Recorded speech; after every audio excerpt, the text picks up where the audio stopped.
Hey, it's going to be commentary for chapter 58 of my book, Metadimensional, which you can find on Kindle or listen to for free as an audiobook. And the links are in the description. Okay, so chapter 58 is called Biblical. So, the previous chapter, Conspiracy, I said that considering that the core assumptions of the theory are so easy to assume that experience is fundamental, that width doesn't create height the same way physics don't create experience. That it's so trivial and doesn't require any, super colliders or quantum physics or anything like that. That to think that no one thought this before is strange, and reaching all the conclusions that I got, like all the development or extrapolations on the assumption that experience is fundamental, is so easy to make that it makes no sense that they haven't been made. And the fact that you don't know about them suggests that people have indeed made them, realized them. And because they haven't been actually refuted anywhere, they have to have suppressed them. That's just a conspiracy. Now,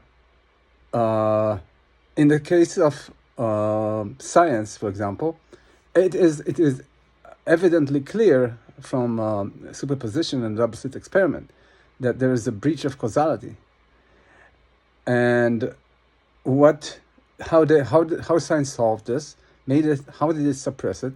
I don't know if, I'm not saying scientists know this and suppress it actively, like people that are doing science, but the way the science did it is it suppressed, it stopped investigation within the public laws of nature, the common laws of nature, ignoring the private laws of nature, the private blind gap, and ignoring metatemporal evolution, meaning ignoring the ability of experience to breach the laws of nature as can be measured in the double-slit experiment. And instead, I gave the many worlds interpretation, which I argue against way before in the book. You can check. Now, and I also said that religion did the same. Now, I don't. Okay, so one thing for sure is that there is no. If you read, and I'm talking in the terms of religion, I'm talking specifically about the Judeo-Christian faith. So that would be Judaism and Christianity.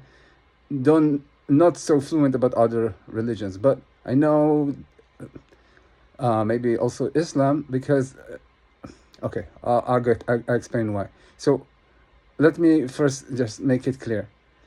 If you read the Bible, you will not hear anyone telling you this theory I made. Like there's no one there that will tell you that experience is fundamental, and that there are power peers and power brains, and that there is a private blind gap, and that there's body spaces and all the other stuff that experiential selection, all that stuff. No one is saying that in the Bible. But here's the but. If you read the Bible, there's a lot of strange stuff happening in it, especially in Genesis. And you could say, yeah, this is just a primitive whatever, like they came up with this stuff. But and yes, that is possible, that they just came up with the stuff out of thin air without no understanding of anything, and it's just coincidence, what I will show you next. But another interpretation, which is what I'm showing in this chapter, or I'm arguing, or maybe just suggesting, I wouldn't say that I know, is that even if the biblical story itself is untrue, maybe it's true, maybe it's untrue. I'm not arguing that. I don't need to argue that. I don't need to contend with that at all. What is very weird is that if you assume that the biblical author knew almost everything about this theory, then it would, that for them to come up with the story of Genesis would not be so strange or strange at all. It would actually be extrapolation of the theory, maybe a bit a bit more narrative than I would think is necessary.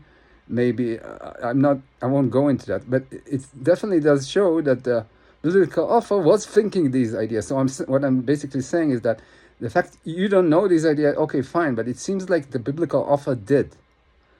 They thought that. Maybe the Bible doesn't say that, but the biblical author took their ideas from the ideas of this theory. Or I wouldn't say that they took it from this theory because they didn't know about it. I'm not saying they did, but they come from the same collection of understandings.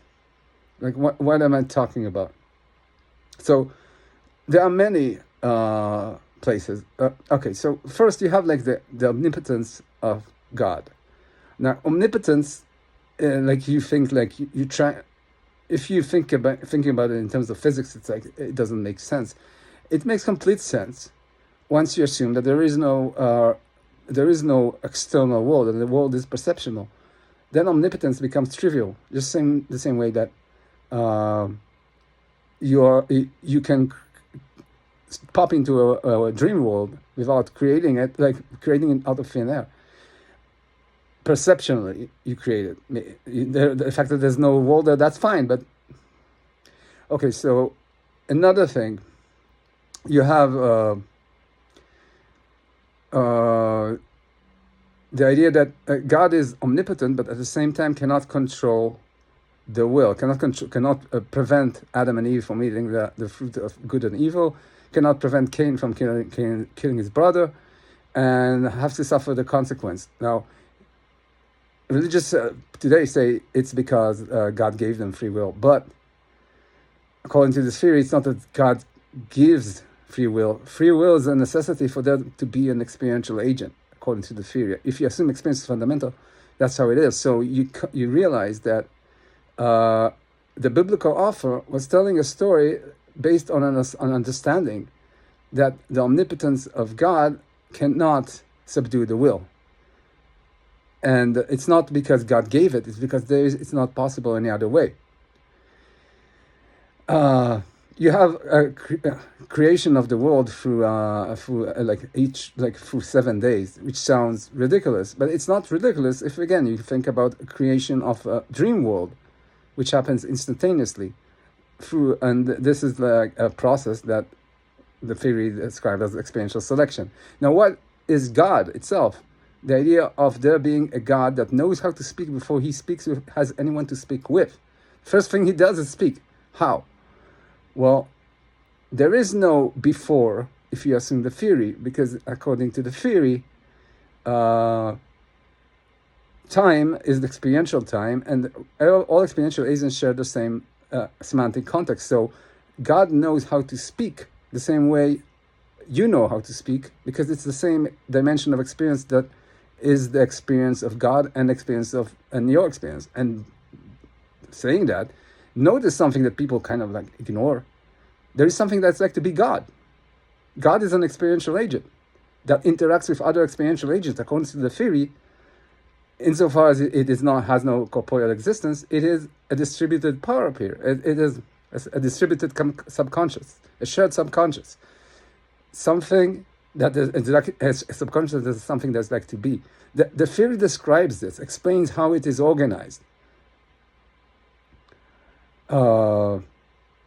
You also hear, say, the story of Babylon, where God has like a problem with people uniting together and working together for a common goal. What's the problem there? Well, it becomes clear what the problem is if you think of that the creation of the Garden of Eden was the creation of a top-down wakeful union.